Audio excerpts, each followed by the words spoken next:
గర్భధారణ, ప్రసూతి చికిత్స, పిల్లలకు చికిత్స వంటి అన్ని సౌకర్యాలు కలిగిన ఒక పరిపూర్ణమైన ఆసుపత్రి మన సుధా ఫర్టిలిటీ సెంటర్.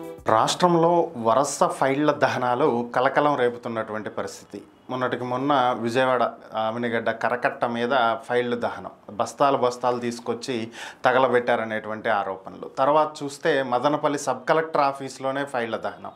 దాని తర్వాత చూస్తే గుంటూరులో ఒక రెవెన్యూ కార్యాలయం వద్ద ఫైళ్ళన్నీ చెత్త కుప్పలో పడేశారు. తర్వాత అవి కనిపించకుండా పోయినాయి అని చెప్పి మరొక వార్తలు. ఇక ఈరోజు చూస్తే ఏకంగా పోలవరానికి సంబంధించినటువంటి ఫైళ్లు దహనం చేశారనేటువంటి వార్తలు. ధవళేశ్వరం వద్ద ఉన్నటువంటి పోలవరం ప్రాజెక్ట్ అథారిటీకి సంబంధించినటువంటి కార్యాలయంలో కొన్ని ఫైళ్లు దహనానికి గురైనవి అని చెప్పి అధికారులు చెప్తున్నటువంటి పరిస్థితి. దీనికి సంబంధించి ఇప్పటికే 4గురిని సస్పెండ్ చేసినట్లుగా తెలుస్తుంది.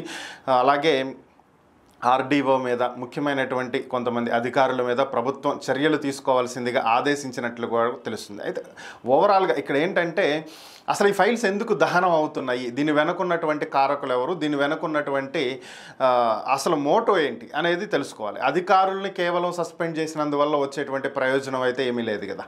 సో ఓవరాల్గా అంటే సస్పెండ్ చేయొద్దని కాదు, ఇక్కడ సస్పెండ్ చేయాలి. కాకపోతే దీనికి జరగటానికి గల కారణాలు ఏంటి, ఎందుకు చేస్తున్నారు, ఎందుకు పాల్పడుతున్నారు, ఈ వరుస ఘటనల వెనుకున్నటువంటి అసలు కారణాలు ఏంటనేది ముందు ప్రపంచం ముందు ఉంచాల్సినటువంటి బాధ్యత ప్రభుత్వం మీద ఉంది. దాంతోపాటుగా మిగిలినటువంటి శాఖల విభాగాల్లో కూడా ఫైళ్ళు ఇలా మాయం అవ్వకుండాను, దహనం అవ్వకుండాను, ఇంకో రకంగా కాకుండా చర్యలు చేపట్టాల్సినటువంటి బాధ్యత కూడా.